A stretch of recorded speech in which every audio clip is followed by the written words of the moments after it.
Yan po mga idol yung ating finished product ng ating ginawa ngayon dito sa room 15.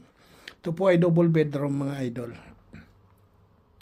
Yan, ito po yung room niya mga idol. Pakita ko sa inyo. Merong may center table at saka meron isang side bed at saka mayroong side table.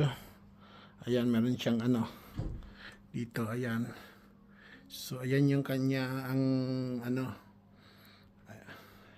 table, ayan, meron tayong coffee doon.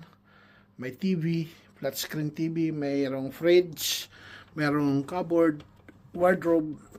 At saka dito po ay sea view po ito.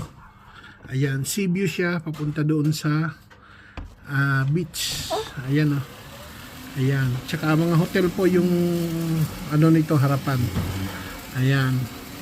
At saka nandoon po yung pier. Ayan, makita nyo yung pier. Ayan po yung pier, yung dulo. Doon po. Pwede kayo mamasyal dito mga idol. So ito po yung sea view po dito sa number 15 ng Cumberland Hotel. So ayan, pakita ko rin po sa inyo yung toilet. Yan yung misis ko. Siyang naglilinis. Tapos ito yung kanyang lininis na toilet. So ito po yung toilet ng room 15 dito sa Cumberland Hotel.